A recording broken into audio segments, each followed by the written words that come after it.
Hello, cooking with रसिकामध्ये मी रसिका तुमचं पुन्हा एकदा स्वागत करते।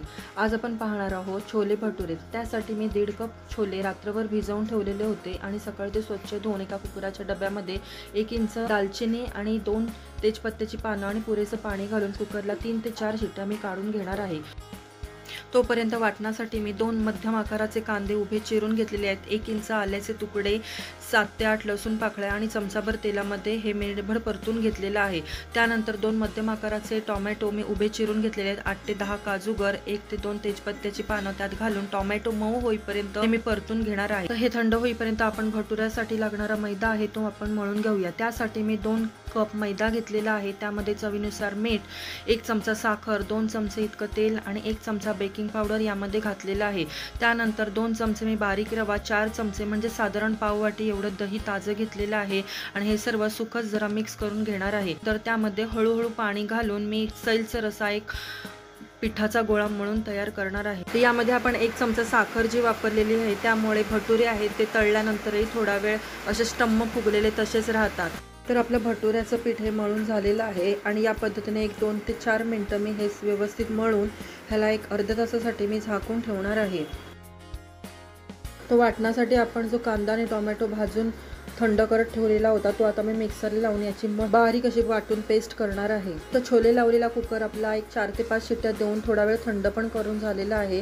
तर बघूया आपण छान शिजलेले आहे छोले। एका कढईमध्ये मी 4 चमचे तेल घेतलेलं आहे, अर्धा टीस्पून जिरं, 2 तेजपत्त्याची पानं, 1 चमचा आलं लसूण पेस्ट, पाव चमचा हिंग घालून हे एक अर्धा मिनिटासाठी मी परतून घेतलेलं आहे आणि त्यावर तयार वाटण जे आपण केलेलं होतं ते मी यावर घालून थोडा वेळ परतून घेणार आहे। त्यानंतर त्यामध्ये 1 चमचा मी बटर टाकलेला आहे, ऑप्शनल आहे, तुम्ही नाही टाकलं तरी चालेल। तर हा आता मसाला मी तेल सुटेपर्यंत चांगला परतून घेणार आहे आणि अर्धवट असं तेल सुटत आलं की यामध्ये आता अर्धा चमचा कसुरी मेथी, अर्धा टीस्पून हळद, 1 चमचा भाजका मसाला आणि पाऊण चमचा घरगुती काळा घरी बनवलेला जो मसाला असतो तो मी टाकलेला आहे।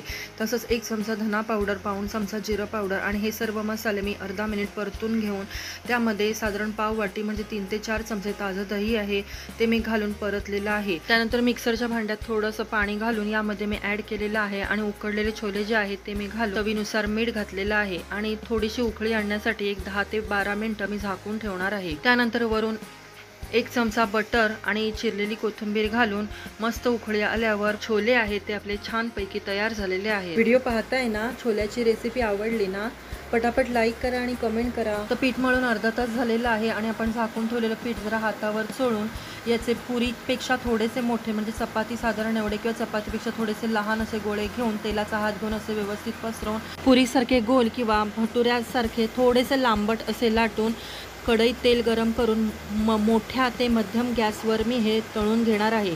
व्यवस्थित झाऱ्याने तेल उडवून ह्याला मी फुलवून घेतलेला आहे आणि पलटून असा सोनेरी हलका कलर असा मी भटुऱ्यांचा तळून काढणार आहे। तर तुम्ही पाहू शकता मस्त सोनेरी रंगावर टम्म फुगलेला आपला भटुरा आता तयार झालेला आहे। आता आपण याचप्रमाणे दुसरा पण भटुरा असा लाटून घेऊ।